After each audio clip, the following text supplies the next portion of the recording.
नमस्कार दोस्तों, आइए जानते हैं इस वीडियो के माध्यम से कि कैसे हनुमान जी ने तोड़ा था सुदर्शन चक्र, गरुड़ और रानी सत्यभामा का अभिमान।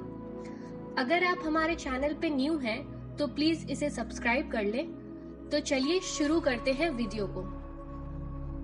धार्मिक पुराणों के अनुसार सुदर्शन चक्र सबसे विनाशक हथियारों में से एक है।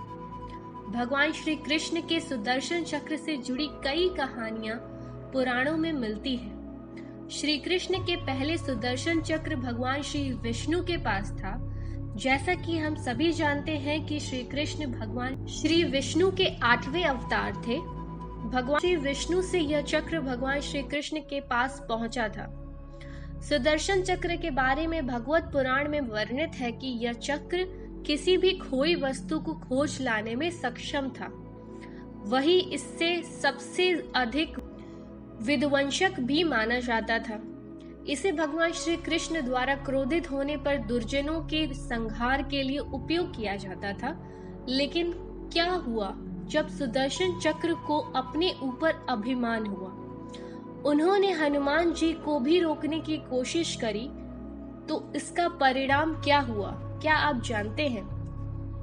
एक दिन भगवान श्री कृष्ण अपनी द्वारिका नगरी में रानी सत्यभामा के साथ सिंहासन पर विराजमान थे और उनके निकट ही गरुड़ और सुदर्शन चक्र भी उनकी सेवा में विराजमान थे।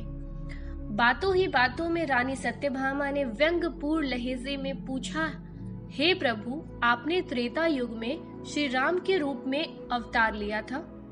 उस युग में सीता आपकी पत्नी थी। क्या वह मुझसे भी ज्यादा सुंदर थी? भगवान श्री कृष्ण रानी सत्यभामा के सवालों का जवाब देते उससे पहले ही गरुड़ ने कहा, भगवान, क्या दुनिया में मुझसे भी ज्यादा तेज गति में कोई उड़ सकता है? तभी सुदर्शन से भी रहा नहीं गया। वह भी बोल उठे कि भगवान, मैंने बड़े बड़े युद्धों में आपके विजय दिलाई है। क्या संसार में मुझसे भी शक्तिशाली कोई है? भगवान श्री कृष्ण समझ गए कि तीनों में अभिमान आ गया है, लेकिन प्रभु की लीला तो अद्भुत है। तभी भगवान श्री कृष्ण मंद मंद मुस्कुराते हुए यह सोचने लगे कि कैसे इन तीनों के अभिमान को नष्ट किया जाए।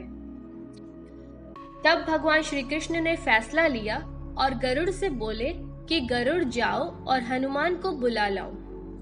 उनसे कहना, भगवान श्री राम माता सीता के साथ उनकी प्रतीक्षा कर रहे हैं। गरुड़ भगवान की आज्ञा लेकर हनुमान जी को बुलाने उड़ चले।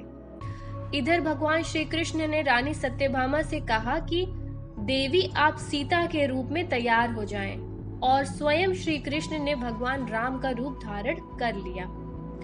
फिर भगवान श्री कृष्ण ने सुदर्शन को भी आज्ञा देते हुए कहा कि तुम महल के प्रवेश द्वार पर पहरा दो और ध्यान रहे कि मेरी आज्ञा के बिना महल में कोई भी प्रवेश ना करने पाए।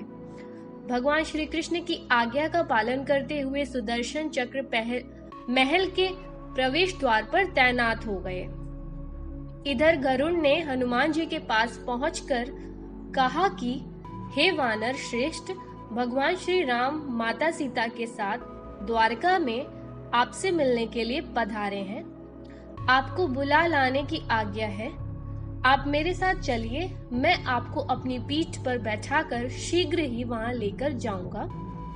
हनुमान जी ने गरुड़ से कहा कि आप चलो, मैं आता हूँ। गरुड़ ने मन ही मन विचार किया कि हनुमान जी तो वृद्ध हो चले हैं, यह कैसे जल्दी पहुंचेंगे। जिसके बाद हनुमान जी के कहने पर गरुड़ द्वारका के लिए उड़ चले। लेकिन जैसे ही वह महल में दाखिल हुए, गरुड़ के होश उड़ गए। उनके सामने हनुमान जी विराजमान थे, जो उनसे पहले ही महल में पहुंच गए। यह देखकर गरुड़ का सिर लज्जा से झुक गया। तभी भगवान श्री राम के रूप में भगवान श्री कृष्ण ने कहा कि पवन पुत्र, तुम बिना आज्ञा के महल में कैसे प्रवेश कर पाए? क्या तुम्हें किसी ने प्रवेश द्वार पर रोका नहीं?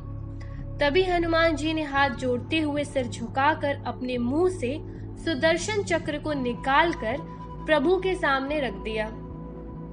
उसके बाद हनुमान जी ने कहा कि प्रभु, आपसे मिलने से क्या मुझे कोई रोक सकता है? इस चक्र ने मुझे रोकने का तनिक प्रयास किया था, इसीलिए इसे मुंह में रख मैं आपसे मिलने आ गया, मुझे क्षमा करें।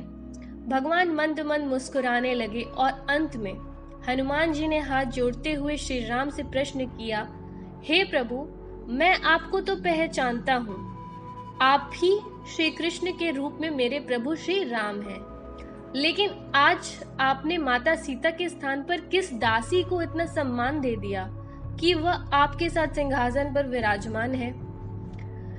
यह सुनते ही रानी सत्यभामा का अहंकार चूर चूर हो गया। रानी सत्यभामा, सुदर्शन चक्र व गरुड़, इन तीनों का गर्व चूर चूर हो गया था। वह भगवान की लीला समझ रहे थे। तीनों की आंखों से आंसू बहने लगे और वह भगवान के चरणों में झुक गए। भगवान ने अपने भक्तों के अहंकार को अपने भक्त हनुमान द्वारा ही दूर किया। अद्भुत लीला है प्रभु की। इतना ही नहीं, हनुमान जी ने बहुत से लोगों का घमंड तोड़ा है। इसीलिए हमें कभी भी अपने ऊपर अभिमान नहीं करना चाहिए, क्योंकि कहीं और कोई हमसे ज्यादा बलशाली या बेहतर हो सकता है। आशा करते हैं कि आपको ये कहानी पसंद आई होगी।